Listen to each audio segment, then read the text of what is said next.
पुरुषोत्तम संगम युग पर, है ना।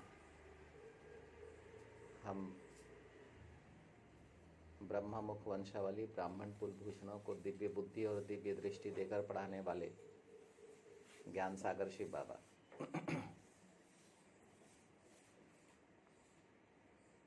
संपूर्णता की पढ़ाई पढ़ाते हैं और एक एक बात पढ़ाते हैं।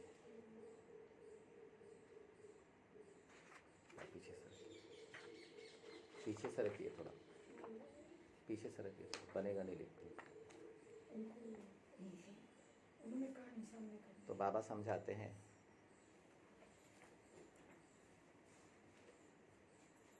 कि ज्ञान के बिना अंधकार है। कहाँ पर?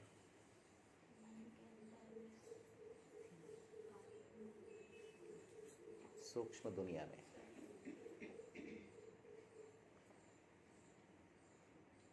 तो अंधकार है तो ना तो ज्ञानेंद्रियां काम करेंगी और ना ही अच्छे कर्मों का जन्म होगा, यानी कर्मेंद्रियां भी काम नहीं करेंगी।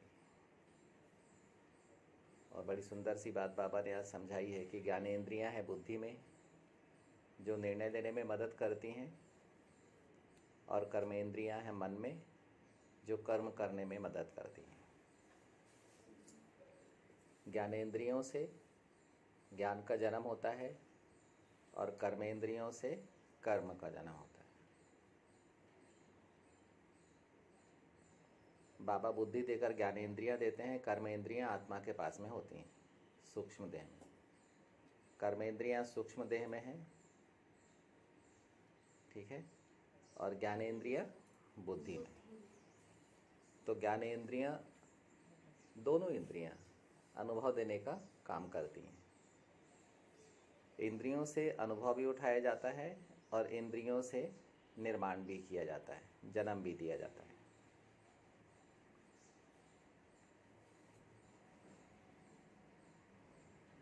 तो बाबा समझा रहे थे कि आत्मा जब बाबा को याद करती है, अपने को आत्मा समझकर, आत्मा समझना क्यों जरूरी है? ज्ञानेंद्रियां और कर्मेंद्रियां दोनों एक्टिव हो जाती हैं। अपने को आत्मा समझने से ज्ञानेंद्रियां और कर्मेंद्रियां दोनों एक्टिव हो जाती हैं।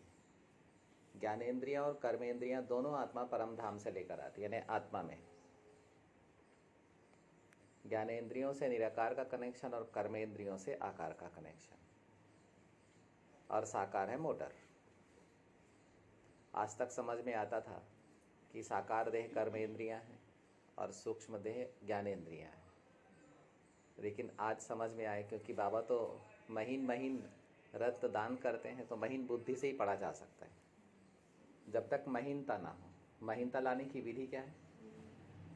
महीनता लाने की विधि है कि आत्मा के महीन दर्शन करना। मोटा सितारा नहीं, महीन सितारा। तब बाबा समझाते हैं कि बाबा तो बहुत महीन, अब महीन बुद्धि हो, यानी आत्मदर्शन महीन हो, सूक्ष्म से भी सूक्ष्म हो, अति सूक्ष्म हो, सूक्ष्मता सारी महीनता में समा जाए, तब जाके बुद्धि की गुह्यता एक्टिव होती है। और तब इतनी छोटी सी आत्मा में 84 जन्मों का पार्ट कैसे भरा हुआ, ये समझ में आता है। इसको कहते हैं गुह्यता, कुदरत। तब बाबा समझा रहे थे कि ज्ञान ना हो तो ज्ञानेंद्रियां एक्टिव ना हो, और भगवान है ज्ञान का सागर, और आत्मा में ज्ञान ना होने के कारण आत्मा अंधकार में थी और किसी जो दिखता था उसी की पूजा करने लग जाती थी। अब ज्ञान नहीं, समझ नहीं, तो अनुभव कैसे होंगे? तो जो ज्ञान है उसी का अनुभव करेंगे। तो फिर काहे का ज्ञान पैदा होता? ना आत्मा का ज्ञान, ना बुद्धि का ज्ञान, ना मन का ज्ञान, ठीक है, ना मन पर कंट्रोलिंग, विचारों पर कंट्रोलिंग, और ना ही कर्मेंद्रियों का, ज्ञानेंद्रियों का ज्ञान। नाम था बस, ज्ञानेंद्रियां कर्मेंद्रियां। तो पहले समझते थे आँख नाक मुंह कान जीभ यह ज्ञानेंद्रियां, तो कर्मेंद्रियां कहाँ है? तो हाथ और पैर को कर्मेंद्रियां बोल दिया करते थे। अभी संगम पर भी अब पढ़ते पढ़ते धीरे धीरे समझ में आती हैं बातें। जब बाबा रोज नया नया पाठ पढ़ाते हैं, बाबा तो ज्ञान का सागर है, सब कुछ उन्हीं के पास तो है। हम कितना लेते हैं वो हम पर निर्भर करता है। कर्मेंद्रियां बिजी करती हैं और ज्ञानेंद्रियां निर्माण भी करती हैं और जन्म भी देती हैं। दोनों काम है। कर्मेंद्रियों से भी निर्माण होता है और जन्म भी होता है, कर्मेंद्रियों से भी। लेकिन कर्मेंद्रियों से शरीर का जन्म होता है, शरीर का निर्माण होता है। और ज्ञानेंद्रियों से ज्ञान का जन्म होता है, ज्ञान का निर्माण होता है। दो बातें, निर्माण करना और जन्म देना। ठीक है। ये बड़ी बहुत भारत की प्राचीन राजयोग की साइकोलॉजी बहुत ही कीमती है, बहुत कीमती है, जिसमें देह, दुनिया, वैभव, पदार्थ और संबंधों का निर्माण भी होता और जन्म भी होता है। ये सारी चीज़ें निर्माण की और जन्म देने की सामग्री हैं। क्या क्या? देह से भी जन्म और जन्म भी होता और निर्माण भी होता है। दुनिया से भी, जो आत्मा की दुनिया है, उससे भी जन्म भी होता, निर्माण भी होता है। वैभव पदार्थ भी जन्म भी होता और निर्माण भी होता है। और संबंधों का भी। संबंध निर्मित ना हो तो जन्म कहाँ से हो? फिर आत्माएं मुक्ति और जीवन मुक्ति को कैसे पाएं? तब बाबा समझाते हैं कि आत्मा जब बाबा को याद करती है, तब बाबा क्या करते हैं? आत्मा को लाइट देते हैं। बाबा क्या है? ज्योति बिंदु। आत्मा क्या है? ज्योति बिंदु। अब ज्योति तो है लेकिन ज्ञान नहीं है। इसका मतलब क्या हुआ? प्रकाश काहे का है? उसका उपयोग क्या है? भाई स्विच ऑन करो तो ये ट्यूबलाइट जल जाती, तो दिखने लगता है। स्विच ऑफ कर दो और रात है तो दिखेगा नहीं। अब क्या करेंगे? तो टटोल कर चलेंगे। फिर कर्मेंद्रियों से पहले छू कर चलना पड़ेगा, देख कर चलना पड़ेगा, कहीं गिर ना जाऊं, कहीं ठोकर ना हो जाए, कहीं कुछ सामान ना गिर जाए अंधेरे में। और ज्ञान है तो लाइट है तो दिखेगा। तो द्वापर कलयुग में समझ में भी आएगा। तो द्वापर कलयुग है तो आत्मा के जीवन में अंधेरा होने लगता है, और सतयुग त्रेता है तो आत्मा के जीवन में उजाला है। तो ब्रह्मा के दिन और ब्रह्मा की रात। लेकिन आत्मा याद कर रही है बाबा को। भाई जब आप किसी को याद करोगे तो आप जिस पर्पस को लेकर याद कर रहे हो, वो प्यार ही क्यों ना हो, वो भावनाएं ही क्यों ना हो, वो समर्पण का ही भाव क्यों ना हो, तो जिसको याद कर रहे हैं उससे कुछ निकलेगा कि नहीं निकलेगा? तो हमारी याद में बहुत बल है। आप जानवर को प्यार करते हो, प्यार से याद करते हो, तो उसके अंदर में भी प्यार आ जाता है, आता है ना। तो प्यार से प्यार का जन्म हुआ ना। तो परमात्मा तो प्यार का सागर है। अब जब उनको प्यार आएगा तो ज्ञान का सागर भी है। अब आत्मा बड़े प्यार से उनको याद कर रही है, मेरा बाबा बोलकर। तो परमात्मा जो कि पॉइंट ऑफ एनर्जी है, चैतन्य है, दृष्टि, वृत्ति, समझ, संकल्प, कर्म के मालिक हैं, क्रिएटर भी हैं, मुक्तिदाता भी हैं, जीवन मुक्ति दाता भी हैं, गति दाता भी हैं, सदगति दाता भी हैं, ब्रह्मा विष्णु शंकर यानी आकारी देह के रचयिता भी हैं, सूक्ष्मता के भी रचयिता हैं, महीनता के ज्ञाता हैं, और ज्योतिर्मयता के निर्माता हैं। और इतनी बड़ी सत्ता का हमें परिचय मिला है। अब जब उनको हम याद करेंगे, प्यार से याद करेंगे, भगवान को तो भावनाओं से ही याद किया जाता है। वो प्यासा तो नहीं है लेकिन भावनाएं पहुंचती हैं। भाई किसी भी देवता को हम भावनाओं से याद करते हैं तो उनका साक्षात्कार होता है। कौन कराता है? बाबा कराते हैं। क्यों कराया? क्योंकि भावना पहुंची। Very good. देखो क्योंकि कहीं और बुद्धि नहीं, यहीं पर प्रेजेंट है। भावना पहुंची, लेकिन भावना को देवता ने रिसीव तो नहीं किया, वो तो साकार दुनिया में है, वो तो देह में है। किसने रिसीव किया? तो जिसके पास भावनाओं की वैल्यू है वही तो रिसीव करेगा।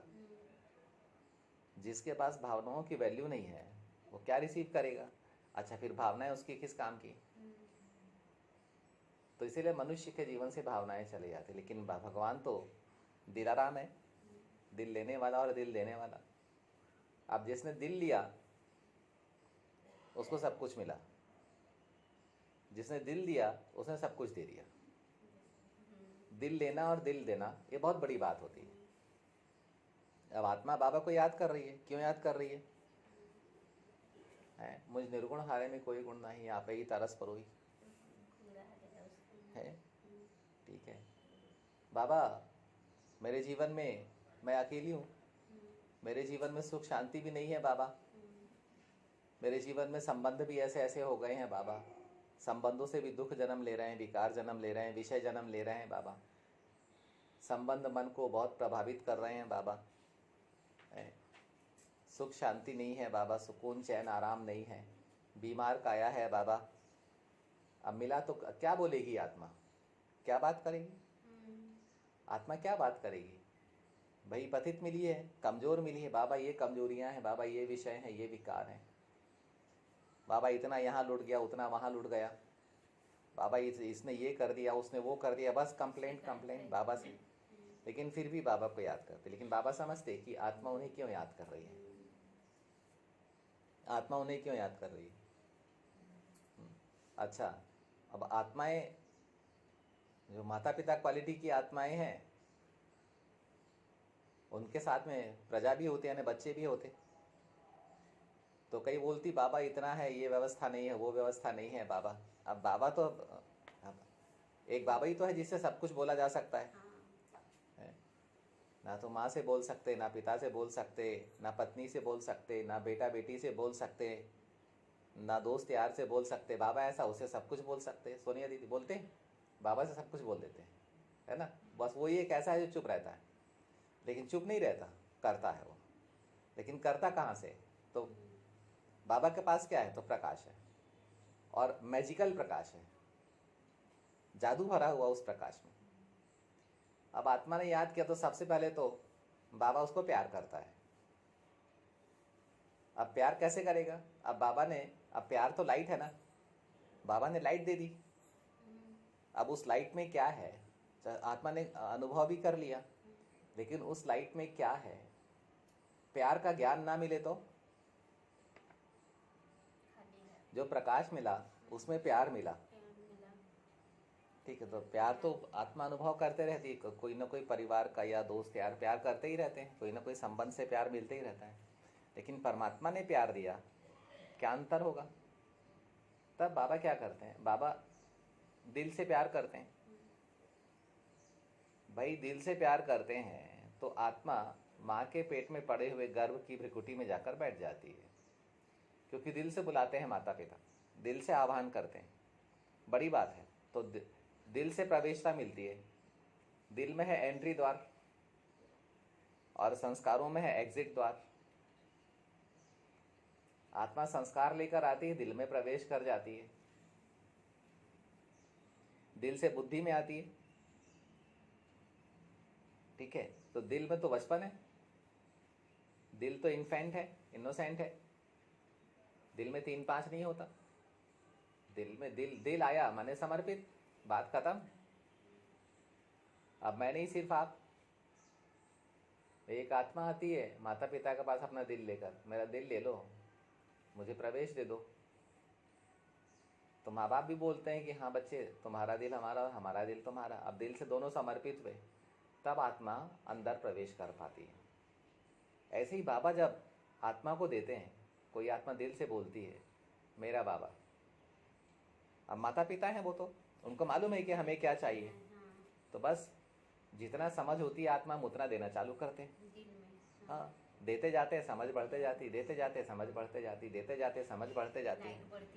हाँ, तो बुद्धिमान होते जाती है आत्मा, यानी बुद्धि में वैल्यूज आने लगती है। बुद्धिमान होना माने बुद्धि में वैल्यूज आते जाना। अब आत्मा के व्यक्तित्व और आत्मा का अस्तित्व परिवर्तन होने लगता है। आत्मा को दृष्टि मिल जाती है, आत्मा को बुद्धि से समझ मिल जाती है, और सबसे बड़ी चीज़ की बुद्धि योग से बाबा का संग मिल जाता है, परमात्मा का संग मिल जाता है।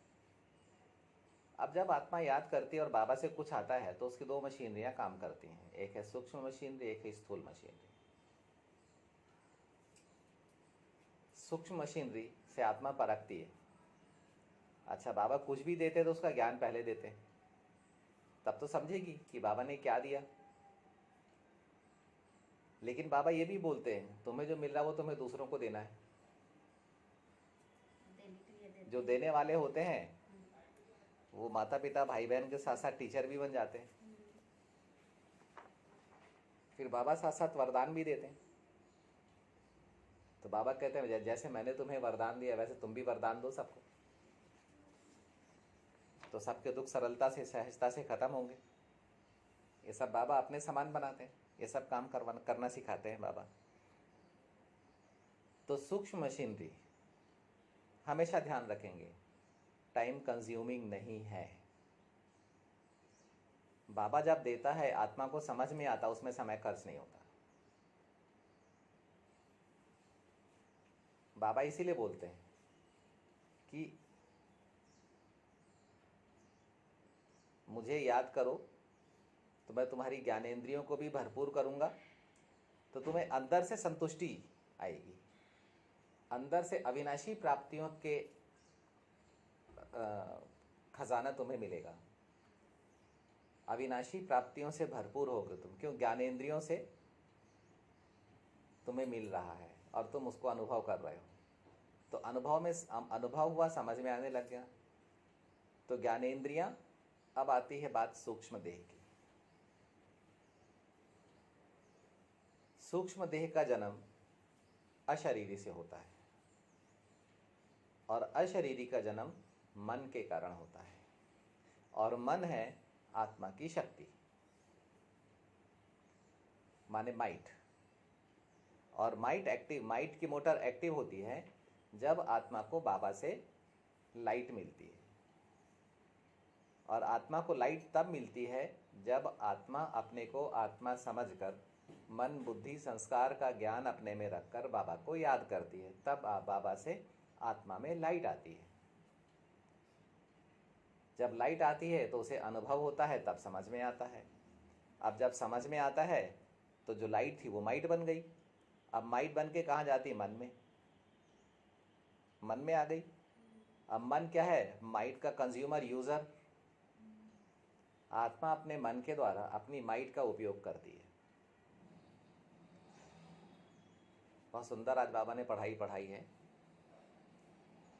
अब माइट का उपयोग करेगी तो क्या होगा? माइट से विचारों का जन्म होगा। अब विचार जन्म लेते हैं तो सूक्ष्म देह की मशीनरी एक्टिव हो जाती है, अव्यक्त देह की मशीनरी एक्टिव हो जाती है, संकल्पों की मशीनरी एक्टिव हो गई, क्योंकि माइट से विचार शक्ति को एक्टिव किया जाता है। और आत्मा से जो लाइट और फिर माइट और फिर मन यानी माइंड और फिर उससे विचार का जन्म होता है। अब आत्मा को अच्छा लगने लगता है, यार इतना इतना काम होने लग गया एक बिंदु से। बिनु पद चले सुने बिनु काना, कर बिनु कर्म करे विधि नाना। बताओ क्या व्यवस्था की है कर्म के जन्म होने तक की। और आत्मा कहाँ पर मिलेगी बाबा को? तो कर्म क्षेत्र में। अब उसको कुरुक्षेत्र बोलो, उसको युद्ध भूमि बोलो, ठीक है, उसको मातृभूमि बोलो या उसको कर्म भूमि बोलो, जो बोलना है बोल लो। जन्म भूमि नहीं बोलेंगे, जन्म भूमि तो अलग है, ठीक है। तब बाबा समझाते हैं कि कर्म में आ गई आत्मा, कर्म भूमि में आ गई, कर्म क्षेत्र में है आत्मा।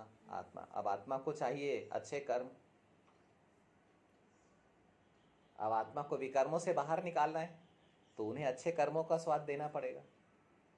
अब अच्छे कर्म कहाँ से आएंगे भाई? तब उसे याद दिलाना पड़ेगा तुम जीवित हो, मृत नहीं हो, तुम कर्मों की रचयिता हो।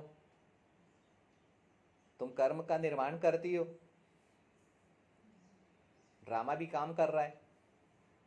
तो ड्रामा में कर्मों के अनुसार तुमको 4 अवस्थाओं से होकर तुम गुजरी हो। बाबा आत्मा से बोलते हैं, पढ़ाते हैं आत्मा को, बातें चलती हैं आत्मा और परमात्मा के बीच में सूक्ष्म में, समझाते जाते हैं, पढ़ाते जाते हैं, समझाते जाते हैं। इसी को पढ़ाई बोलते हैं। पढ़ाई से समझ बढ़ते चले जाती है। तो बोले तुम्हारे पास ज्ञानेंद्रियां भी हैं, कर्मेंद्रियां भी हैं। तो ज्ञानेंद्रियां तुम्हें ज्ञान का अनुभव कराती हैं, कर्मेंद्रियां तुम्हें कर्म का अनुभव कराती हैं। ज्ञानेंद्रियों से ज्ञान का जन्म होता है, ज्ञानेंद्रियों से आत्मा बुद्धि योग से बाबा से ज्ञान पाती है, ज्ञान का प्रकाश पाती है, और ज्ञानेंद्रियों से उसको अनुभव करती है, समझती है। अब अनुभव हो तो समझ में आए, अनुभव ना हो तो समझ में कहाँ से आए? समझती है। अब समझे तो ताकत बने, और ताकत से, शक्ति से मन की मशीनरी स्टार्ट होती है। अब मन की मशीनरी स्टार्ट हो तो विचारों का जन्म हो। अब मन की मोटर एक्टिव हो गई तो क्या होगा? विचार का जन्म। अब जो लाइट थी, पोटेंशियल एनर्जी, जब वो मन में जाती है और विचार का जन्म होता है तो वो बन जाती है काइनेटिक एनर्जी। अब काइनेटिक एनर्जी बने तो कर्मेंद्रियां स्टार्ट हो जाएं, और सब पास पास एकदम सेकंड सेकंड कब स्टार्ट हो जाती है पता ही नहीं चलता। और है सब में महान अंतर। ज्ञानेंद्रियों से कर्मेंद्रियों की मोटर स्टार्ट हो रही है, लेकिन वाया माइंड, वाया मन। अब मन से विचार, शक्ति, आत्मा से शक्ति का जन्म हुआ, आत्मा ने शक्ति को निर्माण किया, शक्ति मन में गई और मन की मोटर स्टार्ट हो गई। अब मन की मोटर स्टार्ट हो गई तो आत्मा में विचार करने की शक्ति का जन्म हो गया। आज तक केवल पतित थी, सिर्फ पाप करती थी, विचार भी करती थी तो नेगेटिव व्यर्थ, किसी काम का नहीं। अपनी शक्तियों का मिसयूज, अज्ञान होने के कारण ठोकरें खाते रहती थी। कहीं से रिलेशन बनाना, कहीं से रिलेशन बिगाड़ना, और कर्म और फल की मशीन में फंसी हुई थी। तब बाबा ने ज्ञान देकर ज्ञानमय विचारों को जन्म देने के संस्कार डाला आत्मा में। अब ज्ञान का सागर बाबा, आत्मा को ज्ञान मिला, अब ज्ञान युक्त विचार पैदा होने लग गए तो आत्मा बन गई ज्ञान की गंगा। क्यों? ज्ञान की दृष्टि, ज्ञान की वृत्ति, ज्ञान के संकल्प, ज्ञान के वाइब्रेशन, ज्ञान के कर्म, स्थापना, पालना और विनाश, ये लाइन से चलता है। ऑटोमेटिक क्रिया है ये, और अपने आप चलते रहती है ये। अब विचारों की मशीनरी एक्टिव हो गई तो जैसे विचारों का जन्म हुआ तो कर्मेंद्रियां एक्टिव हो गई। सूक्ष्म देह में कर्मेंद्रियां होती हैं। कर्मेंद्रियों की विशेषता होती है, साकार मूर्ति को चलाती हैं वो। साकार देह को चलाए क्या कौन? तो कर्मेंद्रियां। कर्मेंद्रियां और ज्यादा, यानी जैसे विमान को उड़ाने के लिए पेट्रोल लगता है, धरती पर चलने के लिए कम पेट्रोल, हवा में उड़ाने के लिए ज्यादा पेट्रोल, तो ऐसी कर्मेंद्रियों को चलाने के लिए ज्यादा शक्ति, सूक्ष्म इंद्रियों को चलाने के लिए, सूक्ष्म देह को चलाने के लिए कम शक्ति। सूक्ष्म देह से आत्मा उड़ भी सकती है, समय के बाहर भी जा सकती है, लेकिन कर्मेंद्रियों को चलाना पड़ता है आत्मा को, और फिर शक्ति का उपयोग होता है। तो विचार से कर्मेंद्रियों की एक्टिविटी, कर्मेंद्रियों की मोटर स्टार्ट होती है और फिर साकार देह चलना चालू करती है। अब देखो कहां से, ज्ञान से मूवमेंट तक।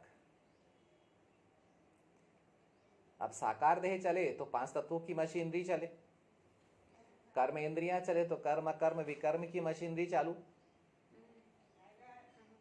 है। ज्ञानेंद्रियां चले तो स्थिति, अवस्था, गति, दिशा की मशीनरी चालू, समय की मशीनरी चालू।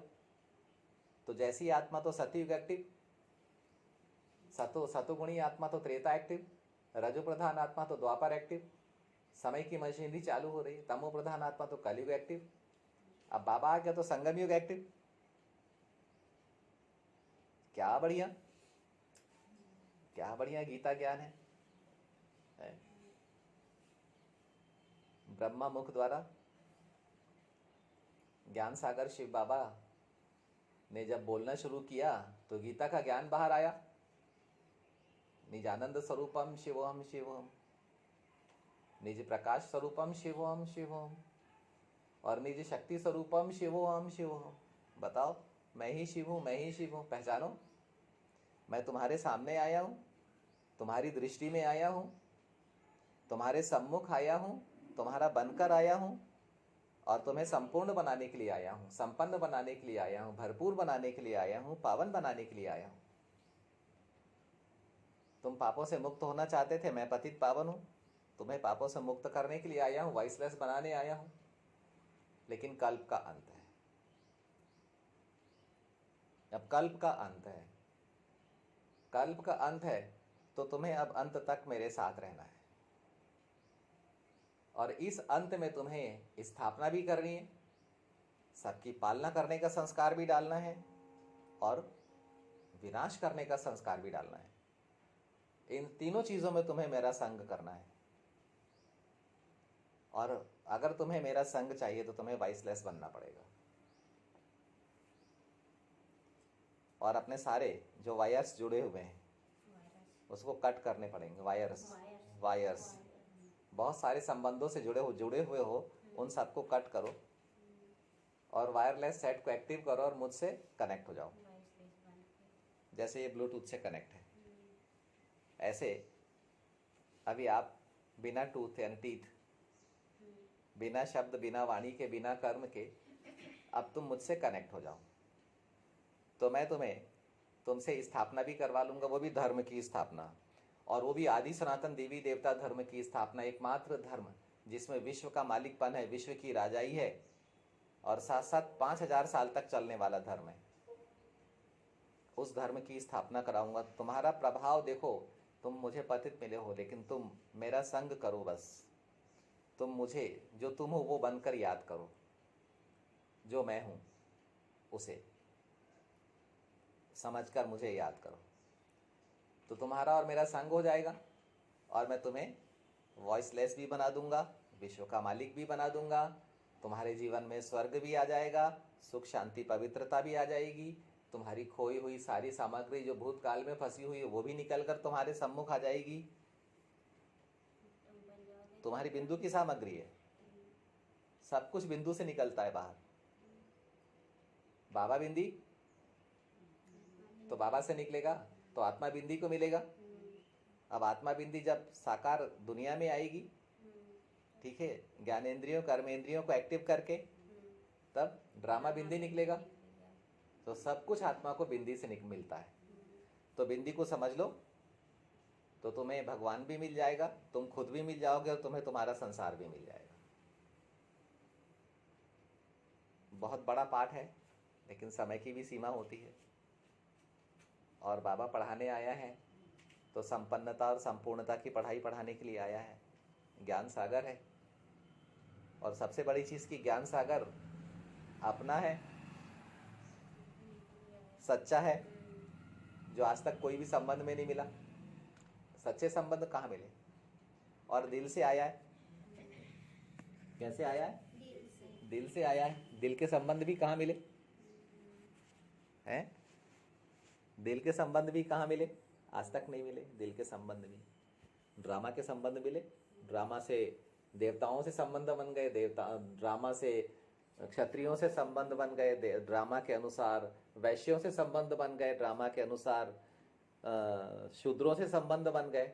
पूरा कल्प ही बिता दिया और अंत के भी अंत में फिर ड्रामा के अनुसार बाबा भी आ गया।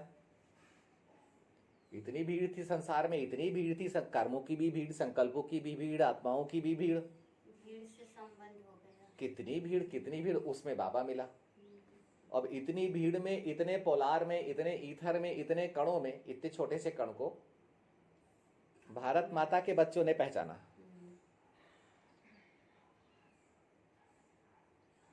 शरीर में कितने सारे एटम्स, और उसमें बाबा ने भारत माता के बच्चों को उनकी पहचान दे दी और निकल पड़े नर्क को स्वर्ग बनाने के लिए। भगवान मिला है, नर्क को स्वर्ग बनाकर ही छोड़ेंगे, नर्क की मशीनरी को समाप्त करके ही छोड़ेंगे, पापों का समूल नाश करके ही छोड़ेंगे, दुर्गति समाप्त करके रहेंगे। ऐसे प्रतिज्ञा, ऐसे कर्म कर प्रतिज्ञा करके प्रण लेकर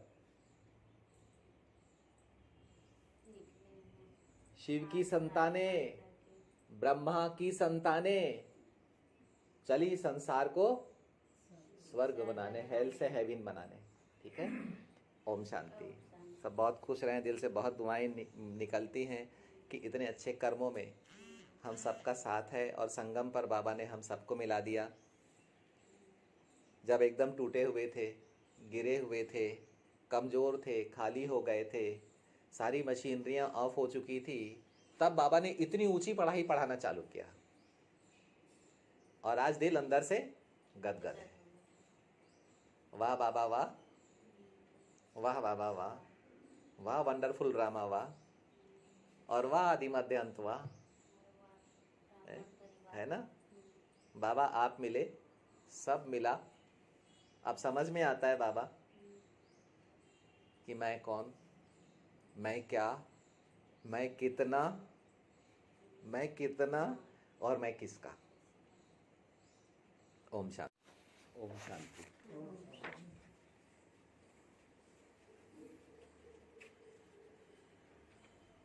सत्पुरुषोत्तम संगम युग पर, है ना, हम ब्रह्मा मुख वंशावली ब्राह्मण कुल